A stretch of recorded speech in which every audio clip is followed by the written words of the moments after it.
서울 어느 원룸촌. 저녁 7시. 수백 개의 작은 창문에 하나둘 불이 켜집니다.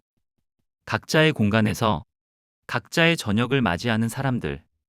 어떤 이는 배달 앱을 켜고 어떤 이는 넷플릭스를 틀어놓습니다. 이건 2024년 대한민국의 가장 평범한 풍경입니다. 2024년 대한민국에서 혼자 사는 사람들의 숫자가 처음으로 800만 명을 넘어섰습니다. 정확히는 804만 5천 가구, 전체 가구의 36.1%입니다. 10집 중 4집은 1인 가구라는 얘기죠. 불과 5년 전인 2019년 1인 가구 비율이 처음 30%를 넘었을 때만 해도 놀라운 변화였습니다. 그런데 그 이유를 보세요. 2020년 31.7%, 2021년 33.4%, 2022년 34.5%, 2023년 35.5%, 2024년 36.1%, 매년 가파르게 상승하고 있습니다. 오늘 우리는 국가데이터처가 발표한 보고서를 바탕으로 800만 명의 삶 속으로 들어가 봅니다. 그들은 누구이고 어떻게 살아가고 있을까요? 지금부터 10분간 숫자 너머의 이야기를 함께 들어보시죠. 그들은 누구이고 어떻게 살아가고 있을까요? 지금부터 10분간 숫자 너머의 이야기를 함께 들어보시죠. 먼저 이 800만 명이 누구인지 살펴볼까요? 가장 큰 비중을 차지하는 연령대는 놀랍게도 70세 이상입니다. 19.8%, 거의 20%. 1인 가구 5집 중 1집은 가구주가 70세가 넘습니다. 강북의 다세대 주택 2층, 78세 김할머니는 남편이 세상을 떠난 후 7년째 혼자 살고 있습니다. 국민연금과 기초생활수급비로 한 달을 버텨냅니다. 선택이 아닌 상황에 의한 1인 가구입니다. 그 다음은 29세 이하 17.8%, 60대 17.6%, 30대 17.4%, 50대 15.1%, 40대가 12.3%로 가장 낮습니다. 40대는 전통적으로 가족을 꾸리고 있는 세대이기 때문이죠. 이렇게 보면 1인 가구는 특정 세대의 이야기가 아닙니다. 20대 청년부터 70대 노년까지 모든 세대가 경험하는 삶의 방식입니다. 그렇다면 어디에 살고 있을까요?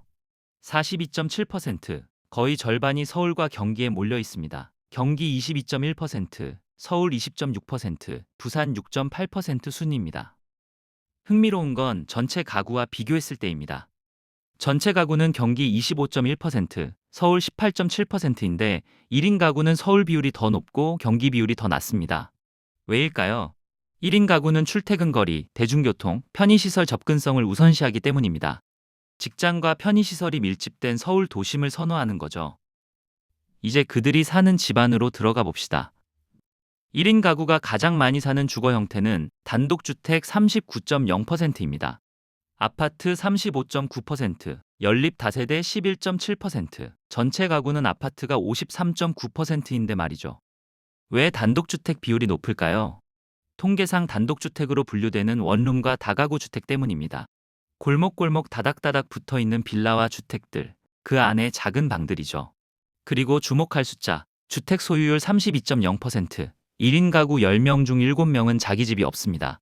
전체 가구 소유율 56.9%보다 24.9%포인트나 낮습니다.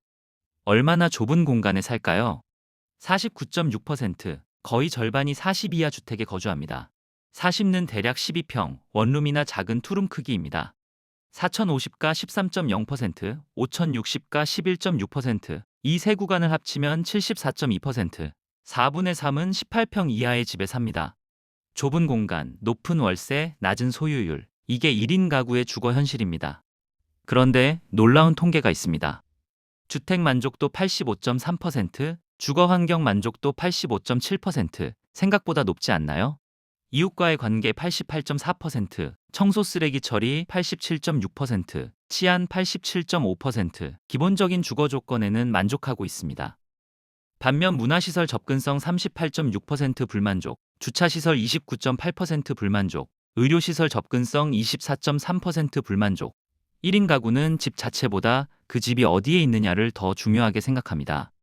그래서 가장 원하는 주거 지원은 전세자금 대출 지원 31.0%, 월세 보조금 지원 20.5%, 주택 구입 자금 대출 17.1%. 집을 사고 싶은데 돈이 없고 전세를 살고 싶은데 목돈이 부족하고 그래서 월세로 버티는 사람들입니다. 이제 가장 민감한 이야기, 돈 얘기를 해봅시다. 2024년 1인 가구의 평균 연소득은 3,423만 원입니다. 한 달로 환산하면 약 285만 원, 전년 대비 6.2% 증가했습니다. 그런데 전체 가구의 평균 연소득은 7,247만 원입니다. 1인 가구는 그것의 46.1%, 절반도 안 됩니다. 더 충격적인 건 소득 분포입니다. 연소득 1,000만 원 미만이 10.6%입니다. 10명 중 1명은 한 달에 83만 원도 벌지 못합니다. 1,000만에서 3천만 원 구간이 42.9%로 가장 많습니다. 종합하면 1인 가구의 53.5%, 절반 이상이 연소득 3천만 원 미만입니다. 한 달에 250만 원도 벌지 못하는 사람들이 과반이란 얘기죠. 그럼 이들은 얼마를 쓸까요? 월 평균 소비 지출은 168만 9천 원입니다. 전체 가구는 289만 원을 쓰는데 1인 가구는 120만 원 적게 씁니다. 중요한 포인트가 있습니다. 1인 가구의 소비 지출은 전체 가구의 58.4%입니다. 그런데 소득은 46.1%죠. 버는 것에 비해 더 많은 비율을 지출한다는 겁니다. 저축이나 투자로 돌릴 여유가 적습니다. 어디에 쓸까요? 주거 수도 광열비 18.4%, 음식 숙박 18.2%, 식료품 13.6%, 교통운송 10.6%, 이 네 가지만 합쳐도 60.8%입니다.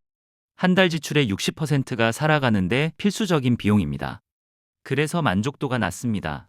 소득 만족도 23.4%, 소비 생활 만족도 21.4%, 넷 중 셋은 자기 소득과 소비에 불만입니다. 그리고 더 어두운 이야기, 국민기초생활보장수급 1인 가구는 139만 7천 가구, 전체 수급 가구의 74.2%가 1인 가구입니다. 전년 대비 6.3% 증가했습니다. 1인 가구의 빈곤화가 가속화되고 있다는 신호입니다. 저녁 8시 혼자 밥을 먹습니다. TV를 켜놓지만 소리만 들립니다. 스마트폰을 보다가 유튜브를 보다가 언제 잤는지도 모르게 잠이 듭니다. 평소 자주 혹은 가끔 외롭다고 응답한 1인 가구는 48.9%입니다. 거의 절반입니다. 전체 평균은 38.2%, 1인 가구는 10.7%포인트 높습니다. 도움이 필요할 때 어떨까요?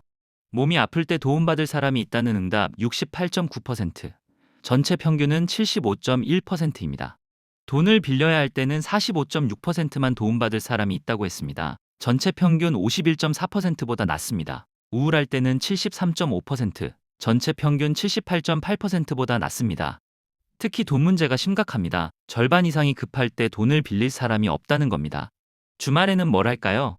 동영상 콘텐츠 시청 75.7%, 휴식 73.2%, 컴퓨터 게임 인터넷 검색 22.0%, 대부분 혼자 할 수 있는 활동들입니다. 여가 시간은 평일 4.5시간, 주말 6.4시간으로 전체 인구보다 많습니다. 혼자 있는 시간이 많으니까요. 그런데 여가 생활 만족도는 35.9%밖에 안 됩니다. 왜일까요? 경제적 부담 47.6%, 건강 체력 부족 25.9%, 시간 부족 11.6%, 뭘 하고 싶어도 돈이 없고, 돈이 있어도 체력이 없고, 체력이 있어도 시간이 없습니다. 다시 처음의 풍경으로 돌아가 봅시다. 서울 어느 원룸촌, 저녁 7시, 수백 개의 창문에 불이 켜집니다. 이제 우리는 그 불빛 하나하나의 의미를 압니다.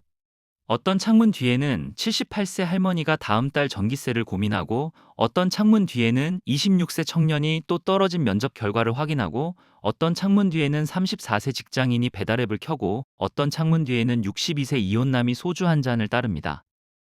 800만 5천 가구, 800만 5천 개의 이야기. 통계는 말합니다. 36.1%, 연소득 3,423만 원, 주거 면적 42하, 외로움 48.9%. 하지만 숫자로는 담을 수 없는 것들이 있습니다. 퇴근하고 집에 돌아왔을 때의 적막함, 아플 때의 두려움, 명절의 무게, 그리고 동시에 이것도 있습니다.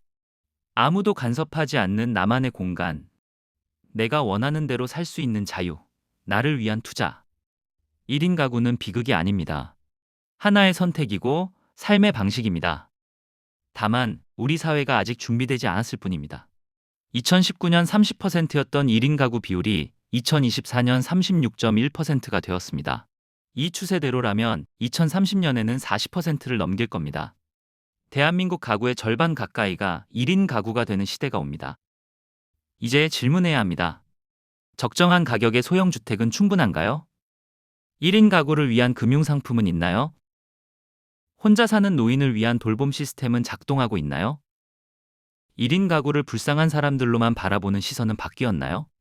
800만 명의 1인 가구는 이제 우리 사회의 거대한 흐름입니다. 막을 수 없고 막을 필요도 없습니다. 대신 우리가 해야 할 일은 이겁니다. 그들이 외롭지 않게, 불안하지 않게 존중받으며 살 수 있는 사회를 만드는 것.